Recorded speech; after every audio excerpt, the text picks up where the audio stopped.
ओम शांति। आज 20 नवंबर 2022 के अव्यक्त महावाक्य हैं। ये रिवाइज कोर्स है 20-12-92 के। आज की मुरली का टाइटल है आज्ञाकारी ही सर्वशक्तियों के अधिकारी। क्या टाइटल है आज की मुरली का? कि आज्ञाकारी ही सर्वशक्तियों के अधिकारी। आज सर्वशक्तियों के दाता बाप दादा अपने शक्ति सेना को देख रहे हैं। सर्वशक्तिमान बाप ने सभी ब्राह्मण आत्माओं को समान सर्वशक्तियों का वर्षा दिया है। किसको कम व किसको ज़्यादा यह अंतर नहीं किया। सभी को एक द्वारा एक साथ एक समान शक्तियाँ दी हैं। जो रिजल्ट देख रहे थे कि एक समान मिलते हुए भी अंतर क्यों है। कोई सर्वशक्ति संपन्न बने और कोई सिर्फ शक्ति संपन्न बने हैं, सर्व नहीं। कोई सदा शक्ति स्वरूप बने, कोई कभी कभी शक्ति स्वरूप बने हैं। कोई ब्राह्मण आत्माएं अपनी सर्वशक्तिवान की अथॉरिटी से जिस समय जिस शक्ति को ऑर्डर करती हैं वह शक्ति रचना के रूप में मास्टर रचता के समान आती हैं। मास्टर रचना के सामने आती हैं, ऑर्डर किया और हाजिर हो जाती हैं। कोई ऑर्डर करते हैं लेकिन समय पर शक्तियाँ हाजिर नहीं होती, जी हाजिर नहीं होती। इसका कारण क्या?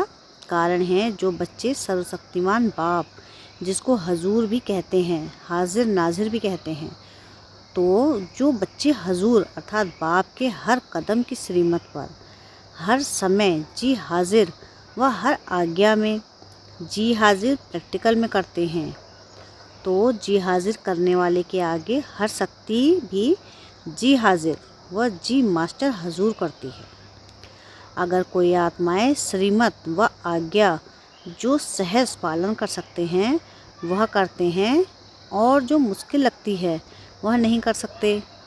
कुछ किया कुछ नहीं किया, कभी जी हाजिर कभी हाजिर, इसका प्रत्यक्ष सबूत व प्रत्यक्ष प्रमाण रूप है कि ऐसी आत्माओं के आगे सर्व शक्तियाँ भी समय प्रमाण हाजिर नहीं होती हैं। जैसे कोई परिस्थिति प्रमाण समानी की शक्ति चाहिए तो संकल्प करेंगे कि हम अवश्य समानी की शक्ति द्वारा इस परिस्थिति को पार करेंगे, विजयी बनेंगे। लेकिन होता क्या है, सेकंड नंबर वाले अर्थात कभी कभी वाले समानी की शक्ति का प्रयोग करेंगे। 10 बार समाएंगे लेकिन समाते हुए भी 1-2 बार समाने चाहते भी समा नहीं सकेंगे। फिर क्या सोचते हैं, मैंने किसको नहीं सुनाया, मैंने समाया लेकिन यह साथ वाले थे, हमारे सहयोगी थे, समीप थे, इसको सिर्फ इशारा दिया, सुनाया नहीं, इशारा दिया। कोई शब्द बोलने नहीं चाहते थे, सिर्फ एक आधा शब्द निकल गया, तो इसको कहा जाएगा समाना कहेंगे। 10 के आगे तो समाया और 1-2 के आगे समा नहीं सकते, तो इसको क्या कहेंगे? समाने की शक्ति ने ऑर्डर माना जबकि अपनी शक्ति है। बाप ने वर्षे में दिया है तो बाप का वर्षा सो बच्चों का वर्षा हो जाता है। अपनी शक्ति अपने काम में ना आए तो इसको क्या कहा जाएगा? ऑर्डर मानने वाले या ऑर्डर ना मानने वाले कहा जाएगा। आज बाप दादा सर्व ब्राह्मण आत्माओं को देख रहे थे कि कहाँ तक सर्व शक्तियों के अधिकारी बने हैं। अगर अधिकारी नहीं बने तो उस समय परिस्थिति के अधीन बनना पड़े। बाप दादा को सबसे ज़्यादा रहम उस समय आता है जब बच्चे कोई भी शक्ति को समय पर कार्य में नहीं लगा सकते हैं। उस समय क्या करते हैं? जब कोई बात सामना करती तो बाप के सामने किस रूप में आते हैं? ज्ञानी भक्त के रूप में आते हैं। भक्त क्या करते हैं? भक्त सिर्फ पुकार करते रहते हैं कि यह दे दो। भागते बाप के पास हैं, अधिकार बाप पर रखते हैं, लेकिन रूप होता है रॉयल भक्त का। और जहाँ अधिकारी के बजाय ज्ञानी भक्त अथवा रॉयल भक्त के रूप में आते हैं, तो जब तक भक्ति का अंश है तो भक्ति का फल सद्गति अर्थात सफलता, सद्गति अर्थात विजय नहीं प्राप्त कर सकते। क्योंकि जहाँ भक्ति का अंश रह जाता है वहाँ भक्ति का फल ज्ञान अर्थात सर्व प्राप्ति नहीं हो सकती, सफलता नहीं मिल सकती। भक्ति अर्थात मेहनत और ज्ञान अर्थात मोहब्बत। अगर भक्ति का अंश है तो मेहनत जरूर करनी पड़ती है और भक्ति की रस्म रिवाज है कि जब भीड़ यानी मुसीबत पड़ेगी तब भगवान याद आएगा, नहीं तो अलबेले रहेंगे। ज्ञानी भक्त भी क्या करते हैं, जब कोई विघ्न आएगा तो विशेष याद करेंगे। एक है सेवा प्रति याद में बैठना और दूसरा है स्व की कमजोरियों को भरने के लिए याद में बैठना। दोनों में अंतर है। जैसे अभी भी विश्व पर अशांति का वायुमंडल है, तो सेवा प्रति संगठित रूप में विशेष याद के प्रोग्राम बनाते हो, वह अलग बात है। वह तो दाता बन देने के लिए करते हो, वह मांगने के लिए नहीं करते हो, औरों को देने के लिए करते हो, तो वह हुआ सेवा प्रति। लेकिन अपनी कमजोरी भरने के प्रति समय पर विशेष याद करते हो, और वैसे अलवेलेपन की याद होती है। याद होती है, भूलते नहीं हो, लेकिन अलवेलेपन की याद आती है। हम तो हैं ही बाबा के, और हैं ही कौन। लेकिन यथार्थ शक्तिशाली याद का प्रत्यक्ष प्रमाण समय प्रमाण शक्ति हाजिर हो जाए। कितना भी कोई कहे मैं तो याद में रहती ही हूँ, वह रहता ही हूँ, लेकिन याद का स्वरूप है सफलता। ऐसे नहीं जिस समय याद में बैठते उस समय खुशी भी अनुभव होती, शक्ति भी अनुभव होती, और जब कर्म में संबंध संपर्क में आते हैं उस समय सदा सफलता नहीं होती, तो उसको कर्मयोगी नहीं कहा जाएगा। शक्तियाँ शस्त्र हैं, और शस्त्र किस समय के लिए होता है, शस्त्र सदा समय पर काम में लाया जाता है। यथार्थ याद अर्थात सर्वशक्ति संपन्न सदा शक्तिशाली शस्त्र हो। परिस्थिति रूपी दुश्मन आया और शस्त्र काम में नहीं आए, तो इसको क्या कहा जाएगा, शक्तिशाली या शस्त्रधारी कहेंगे। हर कर्म में याद अर्थात सफलता हो, इसको कहा जाता है कर्मयोगी। सिर्फ बैठने के टाइम के योगी नहीं हो। आपके योग का नाम बैठा बैठा योगी है या कर्मयोगी नाम है। कर्मयोगी होना निरंतर कर्म है और निरंतर कर्मयोगी हो। जैसे कर्म के बिना एक सेकंड भी रह नहीं सकते, चाहे सोए हुए हो तो वह भी सोने का कर्म कर रहे हो ना। तो जैसे कर्म के बिना रह नहीं सकते, वैसे हर कर्म योग के बिना कर नहीं सकते। इसको कहा जाता है कर्मयोगी। ऐसे नहीं समझो कि बात ही ऐसी थी ना, सर्कमस्टांस ही ऐसे थे, समस्या ही ऐसी थी, वायुमंडल ही ऐसा था, यही तो दुश्मन है। और उस समय कहो दुश्मन आ गया, इसलिए तलवार चला ना सके, तलवार काम में लगा नहीं सके, या तलवार याद ही नहीं आए, या तलवार के काम नहीं किया, या तलवार ने काम नहीं किया, तो ऐसे को क्या कहा जाएगा, शस्त्रधारी। शक्ति सेना हो तो सेना की शक्ति क्या होती है, शस्त्र, और शस्त्र है सर्वशक्तियाँ। तो रिजल्ट क्या देखा, मेजॉरिटी सदा समय पर सर्वशक्तियों को ऑर्डर पर चला सकें, इसमें कमी दिखाई दी। समझते भी हैं, लेकिन सफलता स्वरूप में समय प्रमाण या तो शक्तिहीन बन जाते, या थोड़ा सा असफलता का अनुभव कर फौरन सफलता की ओर चल पड़ते हैं। 3 प्रकार के देखिए, कौन कौन से 3 प्रकार हैं। पहला प्रकार देखा उन्होंने कि उसी समय दिमाग द्वारा समझते हैं कि यह ठीक नहीं है, नहीं करना चाहिए, लेकिन उस समय को शक्ति स्वरूप में बदल नहीं सकते। दूसरे हैं जो समझते भी हैं, लेकिन समझते हुए भी समय व समस्या पूरी होने के बाद सोचते हैं।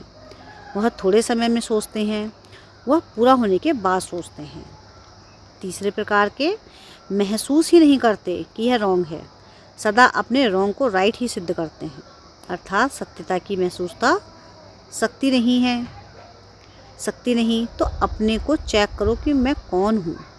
बाप दादा ने देखो कि वर्तमान समय के प्रमाण सदा और सहज सफलता किन बच्चों ने प्राप्त की है, उसमें भी अंतर है।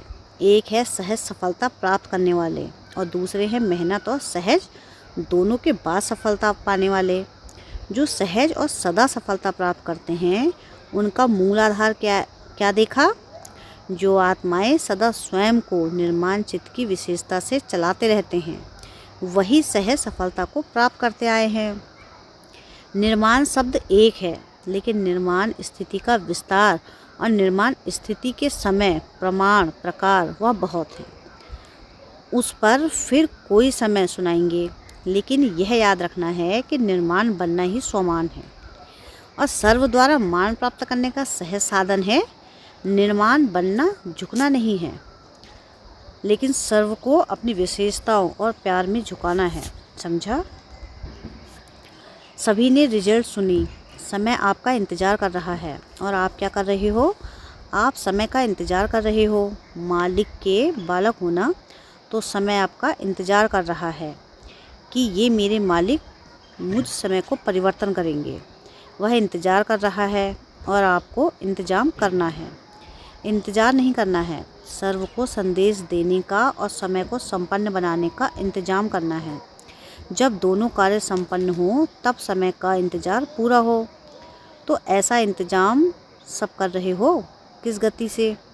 समय को देख आप भी कहते हो कि बहुत फास्ट समय बीत रहा है। इतने वर्ष कैसे पूरे हो गए सोचते हो ना? अव्यक्त बाप की पालना को कितने वर्ष हो गए? कितना फास्ट समय चला? तो आपकी गति क्या है? फास्ट है या फास्ट चलकर कभी कभी थक जाते हो फिर रेस्ट करते हो? कर रहे हैं यह तो ड्रामा के बंधन में बंधे हुए ही हो। लेकिन गति क्या है इसको चेक करो। सेवा हो रही है, पुरुषार्थ हो रहा है, आगे बढ़ रहे हैं, यह तो ठीक है।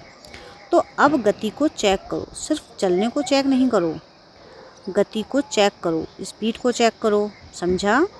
सभी अपना काम कर रहे हो ना?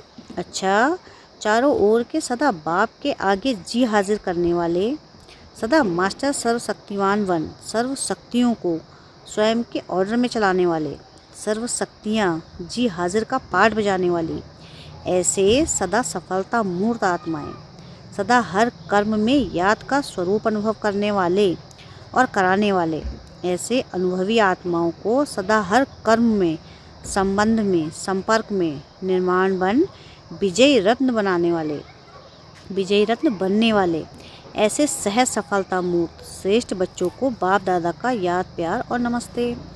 हम रूहानी बच्चों की रूहानी बाप दादा को याद प्यार, गुड मॉर्निंग और नमस्ते। शुक्रिया प्यारे बाबा, शुक्रिया। अव्यक्त बाप दादा की पर्सनल मुलाकात। साधारण कर्म में भी ऊंची स्थिति की झलक दिखाना ही फॉलो फादर करना है। सदा संगम युगी पुरुषोत्तम आत्मा है, ऐसे अनुभव करते हो? संगम युग का नाम ही है पुरुषोत्तम, अर्थात पुरुषों में उत्तम पुरुष बनाने वाला युग। तो संगम युगी हो, आप सभी पुरुषोत्तम बने हो ना? आत्मा पुरुष है और शरीर प्रकृति है, तो पुरुषोत्तम अर्थात उत्तम आत्मा हूँ। सबसे नंबर 1 पुरुषोत्तम कौन है? ब्रह्मा बाबा, इसलिए ब्रह्मा को आदिदेव कहा जाता है। फरिश्ता ब्रह्मा भी उत्तम हो गया और फिर भविष्य में देव आत्मा बनने के कारण पुरुषोत्तम बन जाते। लक्ष्मी नारायण को भी पुरुषोत्तम कहेंगे ना? तो पुरुषोत्तम युग है, पुरुषोत्तम मैं आत्मा हूँ। पुरुषोत्तम आत्माओं का कर्तव्य भी सर्वश्रेष्ठ है। उठा, खाया, पिया, काम किया, यह साधारण कर्म नहीं। साधारण कर्म करते भी श्रेष्ठ स्मृति, श्रेष्ठ स्थिति हो, जो देखते ही महसूस करे कि यह कोई साधारण व्यक्ति नहीं है। जैसे जो असली हीरा होगा वह कितना भी धूल में छिपा हुआ हो, लेकिन अपनी चमक जरूर दिखाएगा, छिप नहीं सकता। तो आपकी जीवन हीरे तुल्य है ना? कैसे भी वातावरण में हो, कैसे भी संगठन में हो, लेकिन जैसे हीरा अपनी चमक छिपा नहीं सकता, ऐसे पुरुषोत्तम आत्माओं की श्रेष्ठ झलक सबको अनुभव होनी चाहिए। तो ऐसे है या दफ्तर में जाकर, काम में जाकर आप भी वैसे ही साधारण हो जाते हो। अभी गुप्त में हो, काम भी साधारण है, इसलिए पांडवों को गुप्त रूप में दिखाया है। गुप्त रूप में राजाई नहीं की, सेवा की। तो दूसरों ने राज्य में गवर्नमेंट सर्वेंट कहलाते हो ना? तो दूसरों के राज्य में गवर्नमेंट सर्वेंट कहलाते हो ना? चाहे कितना भी बड़ा ऑफिसर हो, लेकिन सर्वेंट ही है ना? तो गुप्त रूप में आप सब सेवाधारी हो, लेकिन सेवाधारी होते भी पुरुषोत्तम हो, तो वह झलक और फलक दिखाई दे। जैसे ब्रह्मा बाप साधारण तन में होते भी पुरुषोत्तम अनुभव होता था। सभी ने सुना है ना, देखा है या सुना है?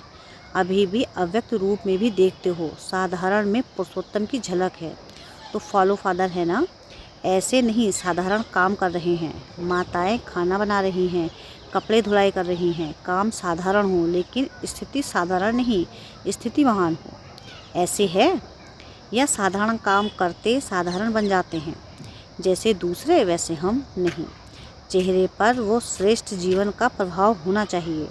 यह चेहरा ही दर्पण है ना, इसी से ही आपकी स्थिति को देख सकते हैं, महान है या साधारण है। यह इसी चेहरे के दर्पण से देख सकते हैं, स्वयं भी देख सकते हो और दूसरे भी देख सकते हैं। तो ऐसे अनुभव करते हो, सदैव स्मृति और स्थिति श्रेष्ठ हो। स्थिति श्रेष्ठ है तो झलक ऑटोमेटिकली श्रेष्ठ होगी। जो समान स्थिति वाले हैं वे सदा बाप के साथ रहते हैं। शरीर में चाहे किसी कोने में बैठे हों, शरीर से चाहे किसी भी कोने में बैठे हों, किनारे बैठे हों, पीछे बैठे हों, लेकिन मन की स्थिति में साथ रहते हो ना, साथ वही रहेंगे जो समान होंगे। स्थूल में चाहे सामने भी बैठे हो, लेकिन समान नहीं तो सदा साथ नहीं रहते। किनारे में रहते हैं तो समीप रहना अर्थात समान स्थिति बनाना। इसलिए सदा ब्रह्मा बाप समान पुरुषोत्तम स्थिति में स्थित रहो। कई बच्चों की चलन और चेहरा लौकिक रीति में भी बाप समान होता है, तो कहते हैं यह तो बाप जैसा है। तो यहाँ चेहरे की बात तो नहीं, लेकिन चलन ही चित्र है, तो हर चलन से बाप का अनुभव हो, इसको कहते हैं बाप समान। तो समीप रहना चाहते हो या दूर, इस एक जन्म में संगम पर स्थिति में जो समीप रहता है वह परम धाम में भी समीप है और राजधानी में भी समीप है। एक जन्म की समीपता अनेक जन्म समीप बना देगी। हर कर्म को चेक करो, बाप समान है तो करो, नहीं तो चेंज कर दो। पहले चेक करो फिर करो, ऐसे नहीं करने के बाद चेक करो कि यह ठीक नहीं था। ज्ञानी का लक्षण है पहले सोचें फिर करें, अज्ञानी का लक्षण है करके फिर सोचते। तो अपनी ज्ञानी तो आत्मा हो ना, या कभी कभी भक्त बन जाते हो। पंजाब वाले तो बहादुर हैं ना, मन से भी बहादुर। छोटी सी माया चींटी के रूप में आए और घबरा जाएं नहीं। चैलेंज करने वाले स्टूडेंट कभी पेपर से घबराते हैं? जो आप बहादुर हो या छोटे से पेपर में भी घबराने वाले हो। जो योग स्टूडेंट होते हैं वो आह्वान करते हैं कि जल्दी से पेपर हो और क्लास आगे बढ़े। जो कमज़ोर होते हैं वो सोचते हैं डेट आगे बढ़े। आप तो होशियार हो ना, यह निश्चय पक्का हो कि हम ही कल्प कल्प के विजयी हैं और हम ही बार बार बनेंगे। इतना पुरुषार्थ किया है, आप नहीं बनेंगे तो कौन बनेंगे? आप ही विजयी बने थे, विजयी बने हैं और विजयी रहेंगे। विजयी शब्द बोलने से कितनी खुशी होती है, चेहरा बदल जाता है ना। जो सदा विजयी रहते वो कितना खुश रहते हैं। इसलिए जब भी कोई किसी भी क्षेत्र में विजयी प्राप्त करता तो खुशी के बाजे बजते हैं। आपके तो सदा ही बाजे बजते हैं, कभी भी खुशी के बाजे बंद ना हो। आधा कल्प के लिए रोना बंद हो गया, जहाँ खुशी के बाजे बजते हैं वहाँ रोना नहीं होता। अच्छा, वरदान है आज की मुरली का कि देह अहंकार व अभिमान के सूक्ष्म अंश का भी त्याग करने वाले आकारी सो निराकारी भव। क्या है वरदान आज की मुरली का? कि देह अहंकार व अभिमान के सूक्ष्म अंश का भी त्याग करने वाले आकारी सो निराकारी भव। कईयों को मोटे रूप से देह के आकार में लगाव व अभिमान नहीं है, लेकिन देह के संबंध से अपने संस्कार विशेष हैं, बुद्धि विशेष है, गुण विशेष है, कलाएं विशेष हैं। कोई शक्ति विशेष है, उसका अभिमान अर्थात अहंकार, नशा, रौब ये सूक्ष्म देह अभिमान है। तो यह अभिमान कभी भी आकारी फरिश्ता व निराकारी बनने नहीं देगा। इसलिए इसके अंश मात्र का भी त्याग करो तो सहज ही आकारी सो निराकारी बन सकेंगे। स्लोगन है आज की मुरली का कि समय पर सहयोगी बनो तो पदम गुना रिटर्न मिल जाएगा।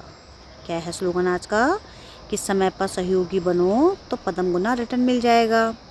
अच्छा, विशेष सूचना है आज की कि आज अंतर्राष्ट्रीय योग दिवस तीसरा रविवार है। आज 6:30 से 7:30 बजे तक सभी भाई बहन योग अभ्यास में। ओम शांति, ओम शांति, ओम शांति।